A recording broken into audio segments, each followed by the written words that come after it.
Assalamu alaikum. Welcome everybody. Hola, ¿cómo estás? Orale. Nasselson, right? Whatever language. ¿Qué hal hai? What else? Ni hao. Right? Привет. So, the point is this. Welcome to Canada. It is AJ back. For the record, it is the 13th day of October 2025. Monday. So, Monday the 13th, eh? Where's my lighter? So the thing is this, I was just going to speak because this is going to be part of the perhaps video testimony, what have you. You know they tell you victim impact statements, right, when you go to the court system and what have you, bullshit, right? So the court theater, I call it. So I'm going to speak, and this is just to kind of give also read between the lines, right? Exercise, because there are people who have the ability to reason and think. So now I'm going to speak on international topics, right? International events. Why? And in particular, the Gaza war as we know it, and basically the Palestinian, right? Because it's not just Gaza, it's a Palestinian cause. Right, you see Palestinian flags all over the place, right? The same flag since 1948, since before even Israel came to exist. This is the flag that they assume, but this is their colors, this is their flag, this is their, indigenous culture, indigenous tribes. So the Palestinians, you may agree or disagree on the land, so to speak, and who has the right to the land, and that's a subject of yet another, right, discussion, because now we need to discuss ceasefire. So as a Palestinian myself, right, because you come from somewhere. I don't just come from a tree, right? The tree, I'm sitting under a tree. Sure, this is Mother Earth. We're all living in the land. So fundamentally, the issue is not about who wants to stay in the land, who has the right to stay in the land, right? Anybody can. You want to go to the Holy Land after they made it the Holy Land under the unlawful state of Israel, and that's just my belief. Call it what you call it. Holocaust happened, sure, no problem. So, freedom of speech, expression. So, we live in Canada, right? Because you're Canadian, right? You see the state of your, Canadian provinces and 3 territories. Because most Canadians, the average Canadian, does not even understand what a trust law is, let alone understand what contract law is, right? So, forget it. So, now you gotta speak civil code. Because if you go to the slammer, right, the first thing you find out that you are being cited for some sort of a criminal code, right? They're bullshit, CC, and then X, the number, right? So they put you CC for criminal code, but what the fuck is a criminal code? You go on Google, you Google it. That's how it is, if you have access to technology and you actually want to understand how the world operates, well, you apply yourself, so you Google. And it tells you basically it is the revised, right? Canadian statute, RCS, 1985. So the revised Canadian statute, right, 1986. So 1985, RCS, right? Revised Canadian statute, 1985. C46. So you go and you understand what that means. That's because we have a constitution in Canada. So under the Constitution of Canada, we have a federal corporation, right? We have a corporation. You see, corporation. Living in a corporation, basically. So you have federal. Now, the federal law, right, you need a criminal code, civil code, because you live in cities. You don't live in a tent. It's not tent cities, right? Look, we live here. This is the beautiful old city of Gloucester, South, right? Municipality, right? Ottawa. So what's municipality? So we're talking about municipalities here. This is municipal court. So fundamentally, when they adopt all cities, they adopt a common law for the civil code, because there's a criminal code when you are basically being cited an offense. There's punishable offense, right? Because otherwise, why are you being indicted and perhaps going to jail? The slammer, because there's two types of conviction, right, or offenses you can commit. The conviction is if you got convicted, that's the verdict at the end after the whole jury due process of the law. But fundamentally, you have two. So you have what they call summary conviction, right? So you just pay monetary fine, and then the other one is you go to jail. Now, you don't just for any offense you go to jail. There's a threshold, and that threshold is $5,000 monetary. So now, what happened is the federal law is adopted across all 10 provinces and 3 territories. They don't have provinces, they are territories, because they don't have enough population to establish cities and apply civil code, so they remain in common law. So the civil code essentially is here, civil code, because Canada, you have 2 parts. What's part 1? Charter of Rights and Freedom, the Charter.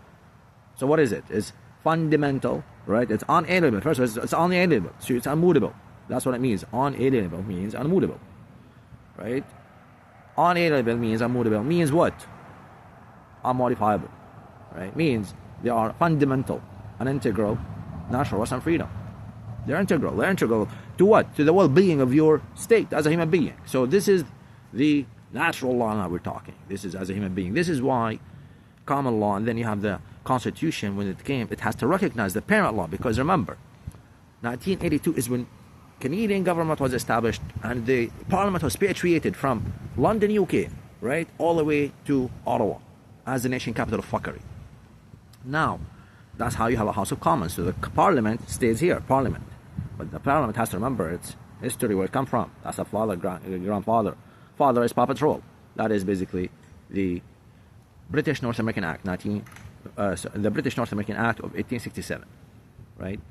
That's when basically bunch of provinces, 4 to be exact, Quebec, Ontario, and Nova Scotia, and New Brunswick. So they came and formed this Dominion, right, of Canada, the first 4 provinces.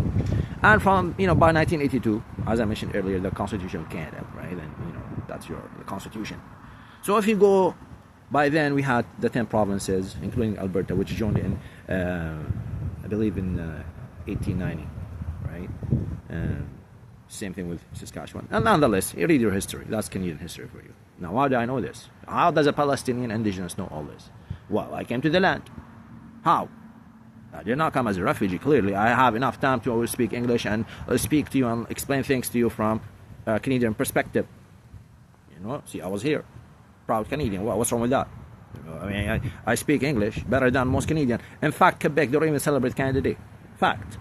Nonetheless, so I was born all the way in Damascus. 2nd generation refugee. 2nd generation Palestinian refugee. So that's you, who you are, Palestinian. So will you bring it all back to tell you what kind of people the world's trying to paint, right? And now we have human rights. We have to bring all these people to certain countries which they cannot even express and speak the way I speak, because the last I checked, I had been in the slammer. The slammer is the term, that we use here, the lingo, for going to the cell block, right? That's when you go to jail for no fucking reason, just because they assume. And this is kind of the prejudice, the systematic prejudice this whole matrix is designed to do, to basically just go after the indigenous man. Doesn't matter, the common man, because you are nothing but a tax slave. You have to understand that. So what is that? Well, you have a name. The accused, you show up to court, you have a name. So you are the subject of what? Their lower courts, because the court system also has the same triangle. So we have a triangle, municipalities, common law. So in each jurisdiction, you are on the land, the people live. So the jurisdiction is here, common law. And then you go to the Supreme Court of Canada, and then you go to the kings and what have you, and you have international. And this is the world. It's that simple, right? So Trump does not recognize the state of Israel, right? Because we cannot have a Palestinian state to coexist with the state of Israel, right? Because or vice versa, he does not recognize the Palestinian right, but because he cannot, right? Because you have to have only one or the other. So he chose the side. He chose to be on the side of the Israeli. No problem. That's fine. I mean, life is business for him. Life is business, because most people don't understand how it's actually being orchestrated as a worldwide one world government. It's not by choice. There's no other alternative unless you come up and you claim. So the world is now fighting between basically two monetary systems, and the power to be our flexing muscles. So, well, we can end the war. How do we end the war? Life is business. I'm Canadian, so last I checked, Canada is one amongst 156 nations world in the United Nations Assembly that recognized the state of Palestine. So how is it possible that we have a United Nations Assembly that just goes to show you before your eyes that you people are being bamboozled? All United Nations assembly states, basically the countries, not the not so those parties basically with class B shares, call it, because you have other nations which have the veto power, right? So veto is veto. What does veto mean? It doesn't matter. One state says veto and then the rest goes off. Doesn't matter. So whether it's pro or against. So the whole thing is a court theater, and the veto major power of the world, the veto power. They recognize this. They don't need AJ and need your political analysis to give a spiel on YouTube. No, they are in power for a reason, because they recognize, and the world recognize those top major powers of the world of the power to be right structured. They understand this. Everything else is just basically funnel down. It's a triangle. You start at a point and then funnels down. But there are two triangles here, right? So, and this is another battle. But right now we're talking about the major power structure to be. So they have to come to terms. If Russia is in bed with US, because US is in bed with Israel, why is there a war in Ukraine? And why is it that Trump has to threaten Russia with Tomahawk, missiles, which they can be basically equipped with nuclear capability? I mean, any idiot can understand that this is not about a war between Ukraine and Russia and US. No, it does not make sense. If they are in bed, they are in bed, or they have complicit benefits. So always the coin, there's always two sides to the coin.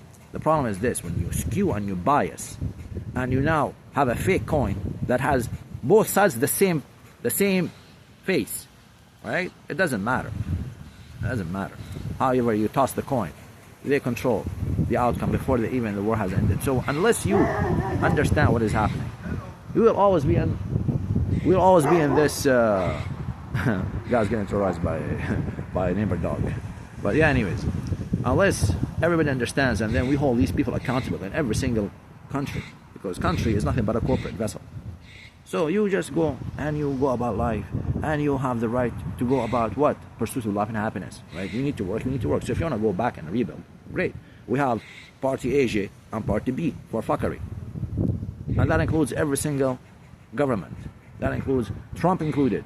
That includes because والصرماي, just like you do not recognize, right, the state of Palestine. والصرماي, I can easily declare.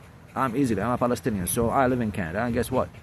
Declaring my Palestinian independent state, sovereign state. Yeah, that's right. I'm getting back all the fucking social security fuckery that you guys are entrusted, and there's a breach of trust, right? Because until today, I'm still waiting for your fuckery, and stooges, complicit, right?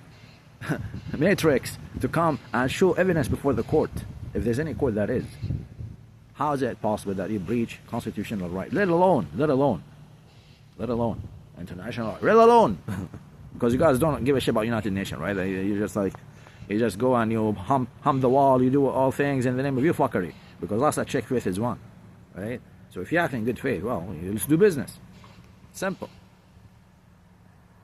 You don't want the Palestinian, you don't want the Muslims in your land. That's fine. Easy solution. All the Muslims, all the Palestinians, all the Arabs, all the Arabic, they all go back to the land. All indigenous man go back. The right to return. Simple. There we go. We start with that. Free energies all around us. We rebuild. You want to do business with us? We'll do business with you on our terms. Our land, our terms. We don't need your money. We don't need your resorts. We don't need your fuckery. We will build. We all. When I say we are all Palestinians, and I'm here speaking, I'm on business, free energy. So I'm there. I finished aerospace electronic system design. What the fuck did you finish? A charlatan degree? You cannot build. You can only fucking what? Talk and maybe give Doge money, stooge money, and that's it. Crypto. We're going back. Gold and silver. Physical, fucking gold and silver. 1-to-4 ratio. So it's that simple. When you know who you are, what you can afford and what you can not afford, and what you can offer the world, what you can provide, what you can build for your nation. Back in the days, don't ask what your nation did for you, right? Ask what you did for your nation. So what did fucking do for your nation? Aside from the money. Anybody with money can fund fuckery or fund a good cause. What's your fucking cause? Genocide? What's your cause? Simping, LARPing in the laps of Netanyahu, right? Because last I checked, he's not fucking, he was Polish, right?